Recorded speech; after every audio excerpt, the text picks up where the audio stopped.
On September 26th, the Ukrainian Defense Ministry confirmed on social media that during President Zelensky's visit to the United States, U.S. President Biden approved another $7.9 billion military aid to Ukraine. This round of military aid includes Patriot anti-aircraft missiles, GSOW long-range guided missiles launched by F-16 fighter jets, and the continued training plan of the Ukrainian F-16 pilots. Today, I will talk to you about those foreign military aid to Ukraine. In fact, in addition to the main military personnel of the United States and Britain, Ukraine has also received a lot of unknown support.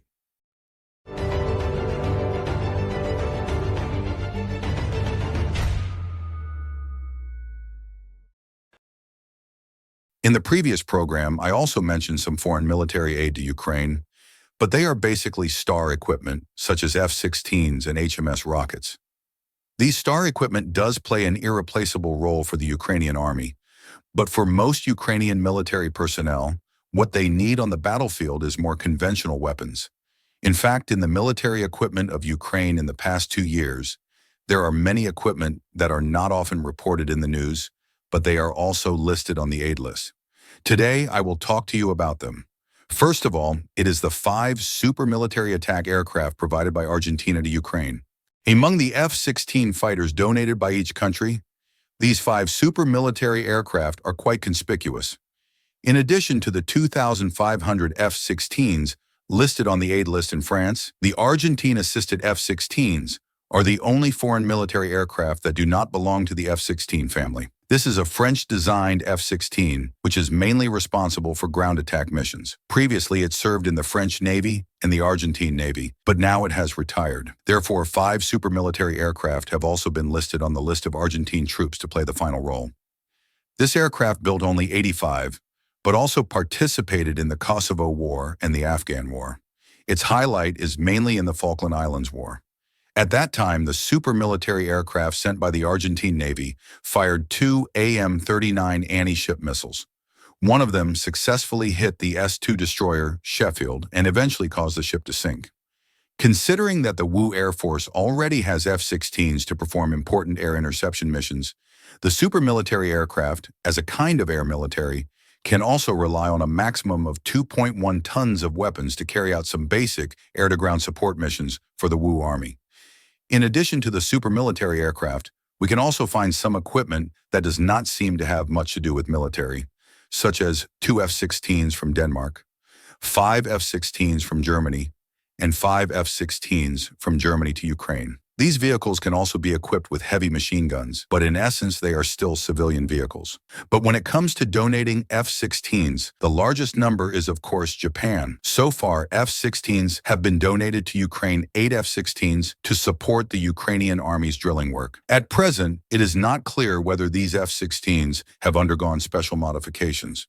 As a relatively strong passability, I believe that the Ukrainian army can also find a suitable use for these F-16s. However, for most of the Wu army, which is engaged in close combat with the Russian army face-to-face, there are not many opportunities to see fighter jets and F-16s. Various anti-aircraft missiles and anti-tank weapons play a greater role. Although there are many types of modern military, there are only 2 types in detail. One type is mainly used for ground defense, and the other type is used to attack enemy targets. And when the Russian-Ukrainian war just broke out, the first weapon Ukraine got was a local anti-aircraft weapon and auxiliary combat equipment that represented transport. First, let's take a look at the anti-aircraft missiles that the Wu army got.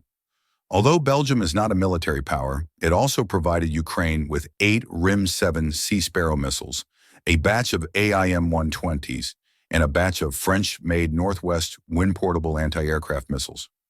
It is worth mentioning that the AIM-120 mentioned here is not a type of air-to-air missile mounted on a fighter jet, but a land-based type used by the NASAMS ground launch site.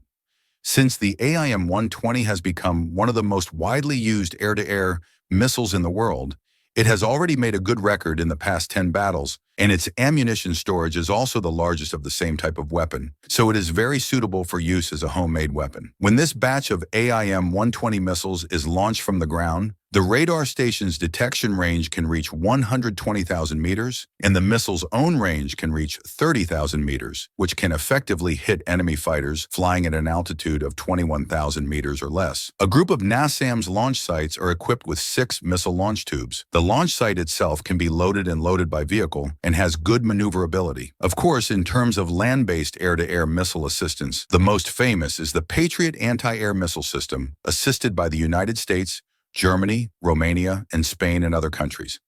The Patriot aircraft on the Russian battlefield no longer need to be described by performance parameters. In May 2023, Ukrainian air defense forces used the Patriot to intercept a Russian B-10 hypersonic missile. Before the Patriot took this interception action, people were not even sure whether the B-10 missile could be intercepted by the existing air defense system, because the maximum flight speed of the B-10 can reach 10 miles per second, which is 3,400 meters per second. Now, the Patriot can tell the world that hypersonic missiles cannot be intercepted. So far, Ukraine has had 4 Patriot anti-air missiles, and the number of Patriot missiles received is still increasing. Without exaggeration, Patriot missiles have become the cornerstone of Ukraine's anti-aircraft firepower, and the Patriot versions obtained by Ukraine are basically all PAC-2 or more, including PAC-3 CRI. PAC-2 missiles can monitor enemy targets with a flight altitude of 32,000 meters or less, with a maximum range of 160,000 meters. The range of PAC-3 missiles is slightly shortened, but has been strengthened in terms of guidance capabilities. But then again, in addition to Patriot-like weapons, Ukraine still uses some more popular anti-aircraft missiles, such as the S-125 Neva-3 anti-aircraft missile and the 9K-3 Hwangfeng anti-aircraft missile. Neva-3 and Hwangfeng are both developed by the Soviet Union as short-range ground-to-air missiles. The most outstanding of them is the Hwangfeng. Its vehicle platform is a 6x6 two-seater vehicle that can be transported by air transport, and can also be deployed horizontally in the submarine and river. And under road conditions, it has a range of up to 500,000 meters, which makes it easier to deploy. The missile has a maximum range of 15 kilometers and can hit targets with a flight altitude of 12,000 meters or less. The missile's maximum flight speed is 2.9 miles per second, which is 1,020 meters per second. Although it is not as advanced as the Patriot missile, it is also a deliberate addition to the U.S. military air defense system. And what is quite ironic is that Slovakia also has a group of S-300 anti-aircraft missile systems and 2 groups of 2 K-12Q, 2 anti-aircraft missile systems. These Soviet-made weapons in Ukraine must have been in contact with other Soviet-made weapons dispatched by the Russian military many times. However, the performance of Soviet-made weapons is still lagging behind. In the construction of Ukraine's air defense firepower, the U.S. military played a major role. This includes 2,000 single portable anti-aircraft missiles and 12 NASAMS anti-aircraft missiles. In addition, the U.S. also supported multiple MIM-23 British medium-range anti-aircraft missiles and 20 ANTWQ-1 Avenger anti-aircraft missiles. Avenger is actually equivalent to a mobile single-missile launch vehicle. Each load-bearing vehicle can carry 4 to 8 single missiles. In addition to anti-aircraft weapons, anti-tank weapons are also the main defense weapons that foreign aid is provided to Ukraine. If you focus on anti-tank missiles that can be guided, then the most likely to appear in military exercises is the Milan missile developed by France and Germany. Belgium, Alexandria, and France have supported such equipment. However, Milan is a semi-automatic target missile with limited guidance. This means that the operator must let the target continue to lock the enemy tank in order to effectively launch the strike. In terms of performance, it is not as good as the FGM-148 target missile and the FGM-148 target missile. The FGM-148 target missile is a self-propelled anti-aircraft missile with automatic guidance function. After the FGM-148 target missile is launched, the soldier can immediately hide in the vicinity and no longer aim at the enemy tank for the missile. The FGM-148 target missile can also launch an attack by aiming at the weakest part of the enemy tank armor from top to bottom. The FGM-148 target missile can penetrate the 760mm FGM armor, and the effective range of more than 2,500 meters can also provide enough safe operating distance for the soldier. As for those anti-tank weapons that do not have guidance function, the FGM-148 target missile has more. From the M72 LAW anti-tank rocket, the RGW-90 bullfighter, to the Gustav M2 unmanned anti-aircraft gun, the Russian FGM-140 anti-tank missile, with sufficient conventional weapons, no longer has to worry about the Russian tank attack. In addition, in Canada alone, there are 7,000 anti-tank missiles. The Ukrainian army can use a rocket launcher to launch strikes on Russian tanks even without a rocket launcher. In addition to the defense weapons used to intercept enemy tanks, in addition to anti-aircraft missiles and anti-tank armored vehicles, the Uyghurs have also obtained a large number of auxiliary combat equipment, including all kinds of tactical vehicles and ammunition. Speaking of which, I have to mention the two countries of the Czech Republic and Iceland. The population of the Czech Republic is only 10 million, and the army itself is not large, and it is not a country that is directly connected to Ukraine like Poland and Romania. But on the issue of Uyghur military personnel, the Czechs are very active in their performance and actions. As early as the first day of the full-scale war in Russia, the Czech government submitted a 10-centimeter document to the Ukrainian embassy, which listed in detail the military support that the Czechs could provide to Ukraine. This means that the Czechs are ready to provide military support to Ukraine at any time. And the Czechs are not only prepared early, but also very fast. Just 3 days after the full outbreak of the Russian-Ukrainian war, a train full of military aid was opened from the Czech Republic to Ukraine. Not only that, the first country to provide aid to Ukraine's heavy weapons, the first country to provide aid to Ukraine's Air Force, was also the Czech Republic. As early as April 2022, the Czech Republic provided 38 T-72s to the Ukrainian army. Later, the Czech Republic provided 4 MiG-24 fighter jets to Ukraine. Even if the domestic weapons are not enough, the Czech Republic will also pay to buy weapons from foreign countries to continue to aid Ukraine. Within a year after the Russian-Ukrainian war, the Czech Republic handed over to Ukraine weapons worth about 12.7 billion euros. In terms of the Czech Republic's national volume, it really helped.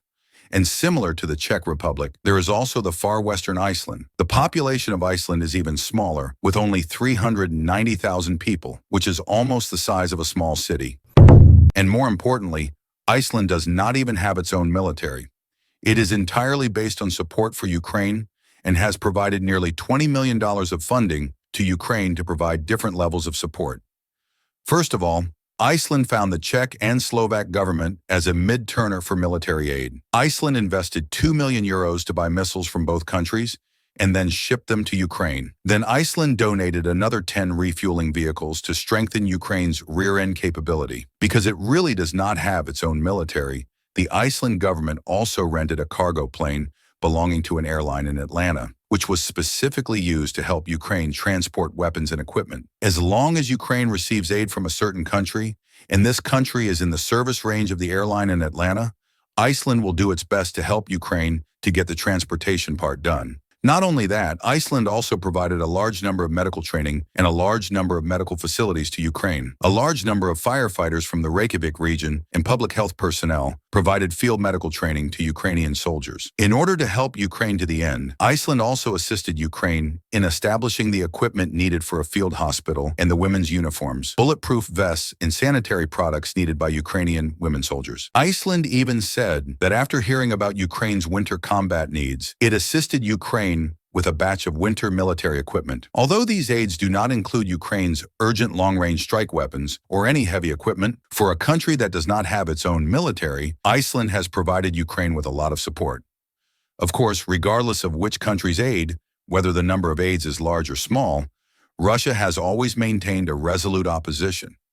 Russia issued a diplomatic letter at the beginning of the war, warning the United States not to provide Ukraine with any more troops. Otherwise, it would bring unpredictable consequences. But the fact is that this warning has not affected the United States' actions so far.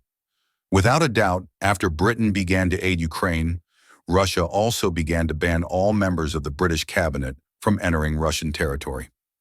In March 2023, President Putin mentioned on TV that Western countries are extending this war through military aid to Ukraine. Perhaps it is also because of Russian pressure There are still some allies in the United States who have maintained a conservative attitude towards Ukraine's military aid. The most typical example is South Korea. South Korea refuses to provide any lethal weapons aid to Ukraine. This is understandable. As for which of the military aid received by Ukraine will have an important impact on the future Russian-Ukrainian war situation, please also welcome to express your opinion in the comments section. After understanding the details of these military aid, why did Nash ask us to discuss a question in the next episode?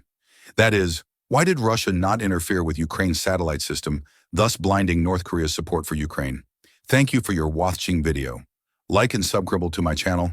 See you next time.